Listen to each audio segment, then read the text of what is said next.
I never saw the strike that crippled our ship. None of US did.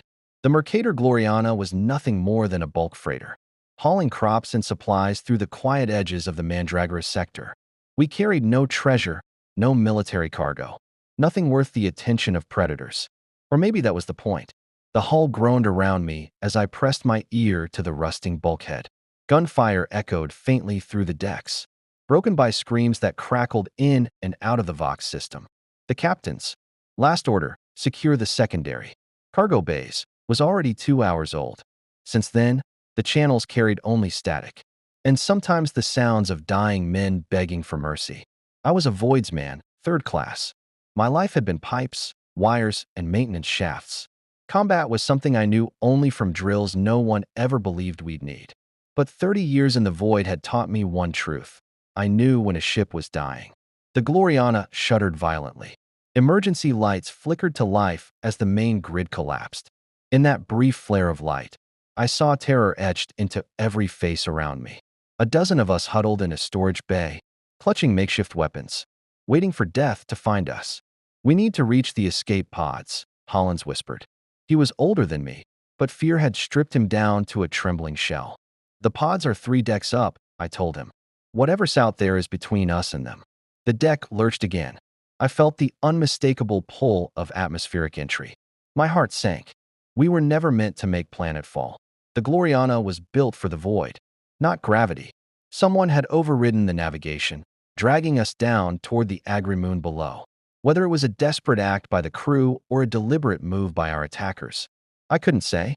The storage door hissed open and we raised our weapons, only to breathe in relief when Ingencia Thale stepped inside, his mechadendrites twitching in agitation. "They have taken the bridge," he said in his flat, mechanical voice. "They want no prisoners." "Who are they?" I asked, though my gut already knew. His red lenses flickered. "Night Lords." The words dropped like a sentence. Not pirates. Not raiders. Worse, these were traitor Astartes. Once the Emperor's chosen warriors, now twisted by darkness and returned only to spread terror. "We are crashing on Agrippina Minor," Thale continued. "Impact in 22 minutes. This section has a 17% chance of surviving intact. 17%. Better odds than meeting what stalked the corridors." I will never forget the crash. The shriek of tearing metal. The sudden weightlessness as gravity failed. Then the bone-breaking impact that hurled me into a bulkhead and left my body broken. After that, blackness. When I awoke, I was trapped under wreckage, my mouth filled with blood. The storage bay was a graveyard of twisted beams and lifeless crew. Small fires crackled in the debris, casting a sickly light. I didn't know then that I was the only survivor. I didn't yet understand that death would have been a mercy. The Night Lords weren't here to kill. They were here to hunt, and I had been chosen as prey. It took nearly an hour to claw free from the wreckage. Pain burned through every movement, but fear gave me strength I didn't know I had. The ship had split open during descent, leaving the bay exposed to Agrippina Minor's atmosphere. Through the torn hull, I saw the alien sky, deep purple, streaked with amber light from a sun sinking into the horizon. My true ordeal had only begun. Hollins was dead when I found him, skewered on a jagged shard of bulkhead, his eyes wide in frozen shock. Thale, the Ingencia, had fared no better, just a broken tangle of metal and flesh, his implants still sparking feebly. The others were crushed beyond recognition. I was the only one left. It was Holland's coat that kept me alive, stiff with blood, heavy with wax, but thick enough to shield me against the elements. I took his boots too. Mine had been shredded in the crash. From his belt, I claimed a dull utility knife, a dented canteen, and a faulty lamp that flickered weakly when shaken. At the edge of the torn hull, I looked out over the agri-moon. Once fertile fields stretched into a wasteland of choking weeds and abandoned farms. The air carried the smell of wet soil, rot, and something acrid, burning metal, maybe, from other wrecked sections of the ship scattered across the horizon. But I knew I couldn't stay. The killers would come. They always did. My only hope was to find a comms outpost, a signal beacon, anything that could call for help. Twilight would hide me for a while, but night would bring its own horrors. I was about to climb down when I saw it on the bulkhead, a symbol scrawled in blood, still wet, a skull with wings, lightning bursting from its eyes. And beneath it, one word, written with deliberate care. Run. My stomach turned cold. They knew someone had survived. They had already been here. This wasn't mindless slaughter. This was a hunt. Hands trembling, I gathered my meager supplies and clambered down into the open world. The land around the crash was scarred, furrowed by the ship's descent, littered with twisted metal and scattered wreckage burning in the distance. Black smoke climbed into the purple sky, a beacon for anyone, or anything, searching. I had to move. The hunters would start here. Using the sinking sun as a guide, I stumbled toward a tree lean 2 kilometers away. Each step was torment. My broken ribs stabbed at me with every breath, and my collarbone felt like it was grinding to dust. Still, fear dragged me forward. 1 foot, then another. Halfway to the trees, I heard it. A faint, deliberate sound. A slow, rhythmic click, like armored boots on stone. At first I thought it was in my head, but it grew clearer, closer, and there was no mistaking it. I didn't dare look back. Some primal instinct screamed that if I turned, if I acknowledged it, my death would come quicker. So I kept walking, faster now, fighting the urge to break into a panicked run. The clicking stopped. For a moment, hope fluttered. Maybe I'd imagined it. Then came the voice. It didn't shout. It didn't need to. Carried on the air, amplified by some hidden device. It slid into my ear as if whispered just behind me. Your fear has a scent, little one. Sweet, cloying, overripe. We taste it even now. The sound chilled me. It was deep, resonant, but wrong. Human once. Perhaps, but twisted, broken. Reshaped into something alien by hatred and time. There are 17 survivors scattered across this moon. It continued. By dawn, there will be 16. By weeks and none. But who will be the first to sate our hunger?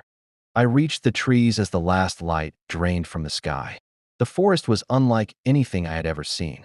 Trees with pale, bone-white trunks rose like skeletal pillars, crowned with a canopy of deep crimson leaves. The ground was open enough to let me move between them, even with my broken body. In the dark, I shook Holland's battered lamp until it sputtered a weak glow, just enough to show me where I was stepping. The forest floor was thick with fallen leaves, softening my footsteps as I pushed deeper in. Hours passed this way, driven by the certainty that stopping meant death. Above, the twin moons rose, silver light spilling through the canopy in shifting, ghost-like patterns. That was when I noticed it. The trees were not wild at all. They grew in neat lines, long-forgotten rows of an orchard left untended. Fruit still clung to the higher branches, pale orbs that gleamed in the moonlight like skulls. My canteen was running dry, but something in me recoiled at the thought of touching them. This place was poisoned. My suspicion was confirmed when I found the body. It lay at the base of a tree, shriveled and half mummified by the dry air. Not one of ours. Someone long dead, clutching a piece of that pale fruit, a single bite taken. Whatever killed this moon, it wasn't just neglect. Something had rotted it from within. Then I heard it again. The sound. That steady, deliberate clicking. Boots on hard ground. They had followed me into the forest. I killed the lamp and pressed myself against a white trunk, forcing shallow breaths. We can hear your heart, little one. The voice whispered through the trees. Such a fragile thing. So easy to silence. The sound seemed to come from everywhere, from no single direction, as though the forest itself carried his words. There is no escape. We were born in shadow, shaped by fear. It is our weapon.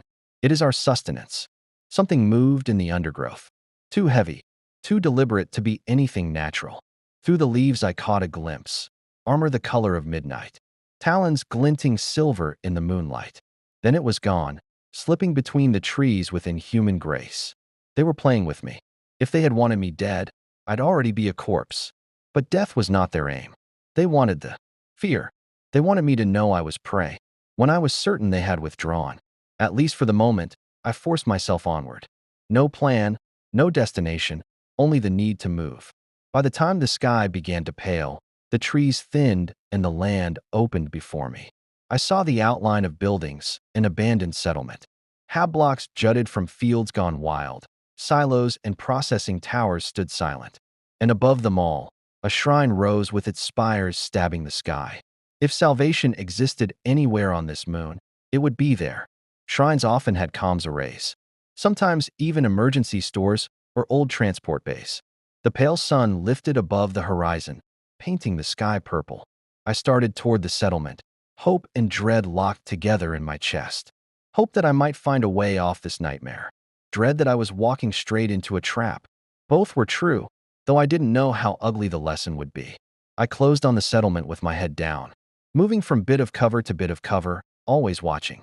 Morning showed me the full rot, hablocks with pitted facades, fields choked with weeds, and the slow collapse of everything that had once fed a community. The place had been abandoned for a long time, but abandonment here had been made into something deliberate. The main road into town was lined with posts. At first I thought they were ornamental, then I saw the bodies. Men and women impaled on spikes, dried and flayed by wind and sun. Some were recent. Their flesh still clung in places. Others had long since crumbled to bone. It was a message carved out of suffering. They had used this moon as a hunting ground. That fact sank into me like ice. I skirted the front and pushed toward the rear of the largest block, where a collapsed wall made a jagged, unguarded entrance. I waited until I was sure the sight lines were clear, then darted across the open yard and slipped inside. The smell hit hard: rot, stale smoke, and human waste. This place had been lived in, not by the old colonists, but by something that fed on ruin. The windows were boarded or shattered. The rooms were dark and scavenged. I flicked the lamp and it painted the ground floor in a thin, meager glow. Someone had tried to make shelter here. Bedrolls, a crude fire pit blackened by smoke. Makeshift tools. People had clung to life in the shadow of whatever hunted the moon. I called softly, "Hello," and hated the way my voice came back to me. Dozens of echoes multiplying into a choir of empty rooms. No one answered. Only the little sounds. Vermin in the walls, the building settling deeper into itself. Upstairs, the dormitory told the rest. Cots collapsed in rows, plaster scratched and carved with frantic scrawl. Messages in paint, in gouged lines, in dried blood. They come at night. The authorities abandoned us. No escape. Symbols were repeated everywhere. The winged skull I'd seen on the hull. Lightning radiating from its eyes, drawn again and again, as if the survivors had painted it. In fever, some of the wall art was worse. Crude but harrowing scenes of torture and mutilation, rendered by hands that had seen too much. In the center of the room, 12 chairs sat bound and occupied, bodies slumped with hands and feet wired to frames. A 13th chair faced them. It was empty except for a folded scrap of paper. My hands shook as I picked it up and opened it. The handwriting was strangely elegant for this room of madness. The words were short and deliberate. "We left one alive to tell the story. She has already served her purpose. Now you will take her place, Void's man. Your tale will differ in detail, but not in lesson." The paper smelled faintly of smoke and something fouler I could not name. My mouth went dry. Whatever hunted this moon had meant to teach a lesson, and now it had turned its attention back to me. The message was signed with a single lightning bolt, drawn so precisely it almost seemed alive, as if it carried a charge. A noise below startled me. Hard, deliberate steps. Heavy boots echoing through the hablock. My hunters no longer bothered to hide. They wanted me to hear them coming. I scanned desperately for an escape and found it. A half-buried service door tucked behind a rotted cot. I forced it open and slipped into a narrow corridor. Dim strips of failing lights buzzed along the ceiling, their glow just enough to move by. I ran, every step burning through broken ribs, every breath a knife in my side. The hall ended at a rusted door that gave way beneath my push. And suddenly I was in the open, standing in the settlement's central plaza. At its center loomed the shrine, a massive structure once meant to embody hope and devotion. Now its facade was smeared with the same jagged skull symbol I had seen everywhere, painted large enough to be visible from the rooftops. Blood or paint, I could not tell. There was no choice but to cross the open square.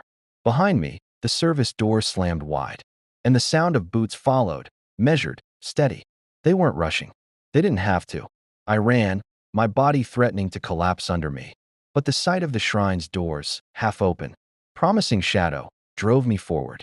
A voice rolled across the plaza, the same cold, unnatural tone I had heard before. "Run, little one. Your fear gives you wings." Beautiful. I didn't look back. Couldn't. All I could do was count the distance. 30 meters. 20. 10. Then I slipped through the gap and into darkness. Inside, the air was still. Stained glass windows bled narrow shafts of colored light, and rows of wooden pews stretched into the shadows. Statues of forgotten saints glared down from alcoves, their stony faces lit like judgment in the fractured glow. Unlike the plaza, the shrine itself seemed untouched, as if some faint protection lingered. I moved quickly down the nave, toward the altar that glimmered with gold and jewels. Its wings spread wide in silent watch. Behind it stood a smaller door. I pushed through just as the shrine's great entrance groaned open behind me, the hinges screaming. The voice followed, echoing high in the vaulted chamber. Even here, you are not beyond us. Your God failed to save them. He will fail to save you. I shut the small door behind me, though I knew a thin barrier of wood meant nothing against the giants that pursued me. The corridor beyond was narrow, lined with empty offices stripped long ago.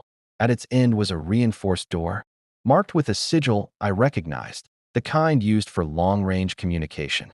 If it still worked, if anyone was still alive to use it, there might be a chance. The lock was stubborn, but the frame was weak. I slammed my shoulder against it once, twice, 3 times, pain exploding through my collarbone. On the third hit, the door gave way and I stumbled inside. The stench was overwhelming, a choking mix of filth, rot, and old blood. My stomach lurched, and bile rose in my throat. At the center of the room sat a figure, sunken into a throne surrounded by strange equipment. An astropath, once the voice that reached across the void. Now, it was just another prisoner of this place. The figure in the throne was no corpse. His body was a husk, held upright by a lattice of wires and tubes that pierced his flesh. His skull was shaven and encircled by a crown of copper and silver, cables snaking away into the massive comms array along the wall. He was alive. Emperor help me, he was still alive. His chest rose and fell in shallow, ragged breaths. As I stepped closer, his head turned slightly toward me. The sockets where his eyes should have been were empty, the ritual blinding of an astropath done long ago, but someone had kept him, breathing far beyond his natural span.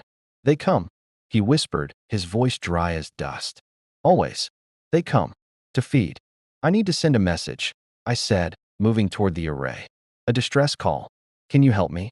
His lipless mouth twitched into something like a smile, or maybe a grimace. No messages leave this place. They saw to that. They want no interference in their hunt. There must be some way, I insisted, scanning the machinery for any sign of life. Some way to call for help. Help. The word rolled out of him like an echo from a tomb. There is no help for this world. They claimed it long ago, when the Emperor's servants abandoned us. Now it's theirs, a playground built on fear. A thunderous crash echoed from the corridor outside, the sound of methodical destruction. They had breached the shrine's inner rooms. Minutes at most. How long? I asked, turning back to him. How long have they been doing this? Years. Decades. Time has no meaning when life is only suffering. His skeletal hand lifted, beckoning me closer. But I have watched them, studied them, learned. Hope flared in my chest, reckless and dangerous. Tell me, I whispered. His bony fingers closed on my wrist with surprising strength. They cannot abide the light, he rasped. Not lamps or stars, the light of truth. Their souls are shadows. Truth burns them. Before I could ask what he meant, the door to the chamber disintegrated under a single blow from a powered gauntlet. Wood splintered like paper. A figure filled the doorway, a walking nightmare of midnight blue. Armor draped in flayed skin. Faces, real faces, were fused into his plating, their mouths frozen in silent screams. His helmet was a demonic snarl, eyes glowing red in the dimness. A touching reunion. The voice said, the same voice that had haunted me since the crash. The blind messenger and the lost voidsman, sharing secrets before the end. He stepped inside with the slow grace of a predator. In one hand, a flensing blade glinted wetly. In the other, a shock maul sparked with caged lightning. I am Garrix the Skinless, he said, his tone like a mockery of courtly manners. Once of the 10th Company, now servant of the Night Haunter's legacy. And you, little ones, have been entertaining. The astropath's grip on my wrist tightened. His voice was a hiss now, too low for even a space marine to catch. The light. Speak the truth they fear. I didn't understand, not fully, but as the armored giant loomed over us, The catechism drilled into me since childhood rose to my lips. Words I had never truly believed became the only weapon I had. The Emperor protects, I said, my voice steady. His light drives back the dark. His will guides the faithful. His strength shields the righteous. Garrix tilted his head slightly, as if curious. Prayer will not save you, little one. Your corpse god sits rotting on his throne, blind to your pain, deaf to your pleas. He shifted the knife in his grip. But I can.